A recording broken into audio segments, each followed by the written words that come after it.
പുത്തൻ ട്രെൻഡുകളുടെ യഥാർത്ഥ വിലക്കുറവ് അനുഭവിച്ചറിയാൻ നിങ്ങളെ സ്വാഗതം ചെയ്യുന്നു Parthas Tex, central bazaar, Pookkottumpadam, Parthas wedding centre, Amarambalam road, Vaniyambalam. മലയോര മേഖലയിലെ സംസ്ഥാന പാതകൾ ഉൾപ്പെടെ ആനത്താരകളായി മാറിയത് സർക്കാരിന്റെ അനാസ്ഥ കൊണ്ട് മാത്രമാണെന്ന് AP അനിൽകുമാർ MLA. വന്യമൃഗശല്യം തടയാനുള്ള നടപടികൾ സ്വീകരിക്കണമെന്ന് താൻ പലതവണ നിയമസഭയിൽ ആവശ്യപ്പെട്ടതാണെന്നും MLA പറഞ്ഞു. കരുവാരകുണ്ട് ഇരിങ്ങാട്ടിരിയിൽ കാട്ടാനകൾ നാശം വിതച്ച സ്ഥലങ്ങൾ സന്ദർശിച്ച ശേഷമാണ് MLAയുടെ പ്രതികരണം. കരുവാരകുണ്ടിലേതുൾപ്പെടെ തന്റെ നിയോജക മണ്ഡലത്തിലെ വന്യമൃഗശല്യം പരിഹരിക്കാനുള്ള നടപടികൾ വേഗത്തിലാക്കണമെന്ന് നിയമസഭയിൽ താൻ നിരന്തരം ആവശ്യപ്പെടുന്നതാണ്. ഇതുമായി ബന്ധപ്പെട്ട് വകുപ്പ് മന്ത്രിയെ നിരവധി തവണ സമീപിച്ചു.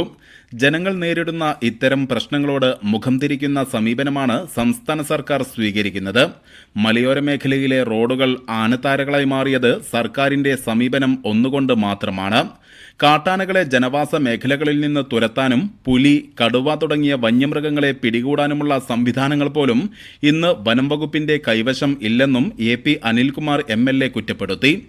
നമ്മുടെ മലയോര മേഖലയിലെ റോഡുകളൊക്കെ നമുക്ക് മുമ്പ് ജനങ്ങൾക്കും യാത്രക്കാർക്കും വാഹനങ്ങൾക്കും പോകാനുള്ള വഴികളായിരുന്നെങ്കിൽ ഇന്ന് അത് ആനകൾക്കുള്ള ആനത്താരകളായി മാറിയിരിക്കുകയാണ്.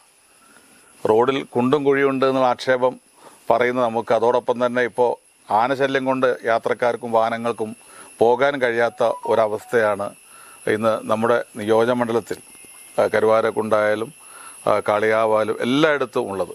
അതുപോലെ തൊട്ടടുത്ത വീട്ടിൽ ഇതുപോലെ നാശനഷ്ടങ്ങളുണ്ടായി, ഒരു വാഹനം അടിച്ചു താർത്തു. ഇങ്ങനെ ഇവർക്കുള്ള നഷ്ടപരിഹാരം കൊടുക്കുന്ന കാര്യത്തിലും വനം വകുപ്പ് യാതൊരു താല്പര്യവും കാണിക്കുന്നില്ല എന്നുള്ളത് അങ്ങേയറ്റം പ്രയാസം ഉണ്ടാക്കുന്ന ഒന്നാണ്.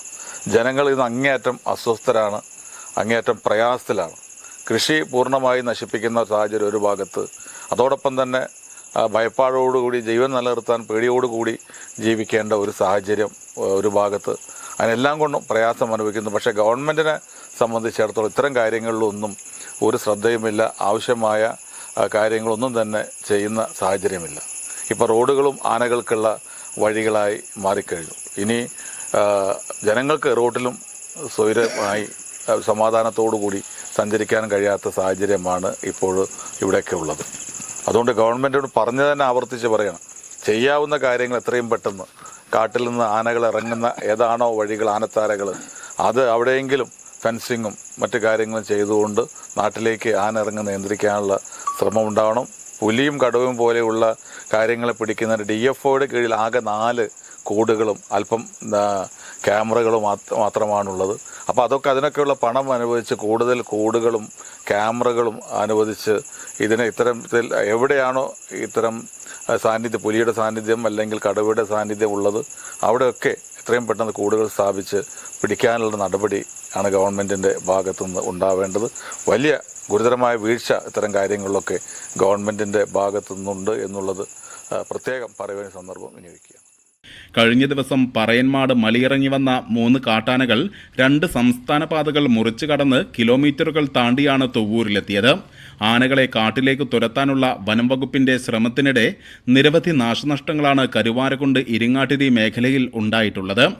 നടുത്തൊടിക ഷൗക്കത്തലിയുടെ കിണർ ആന നശിപ്പിച്ചു. ഇവരുടെ തന്നെ ശുചിമുറി കെട്ടിടവും ആനകൾ തകർത്തു. കൊറ്റങ്ങോടൻ ഫാത്തിമയുടെ വീടിന്റെ മുൻഭാഗം തകർത്തു. ഇതിനു പുറമെ KV ജോണിന്റെ കാലിത്തൊഴുത്തും ആനകൾ തകർത്തു. തലനാരിഴയ്ക്കാണ് ജോണും സമീപവാസിയായ നൌഫലും ആനകളുടെ ആക്രമണത്തിൽ നിന്ന് രക്ഷപ്പെട്ടത്. ഇത്തരം സ്ഥലങ്ങളെല്ലാം MLA സന്ദർശിച്ചു. വാർഡ് അംഗങ്ങളായ NT ഫൗസിയ, C പ്രമീള, കോൺഗ്രസ് മണ്ഡലം president V Abidali, T Imthiyas Babu, V Shabeer Ali, V Shoukath Ali, M Fiyas, V Moideenkutty, T Majeed, VK Sukumaran, Vaishakhan എന്നിവരും ഒപ്പമുണ്ടായിരുന്നു. News bureau, Karuvarakundu.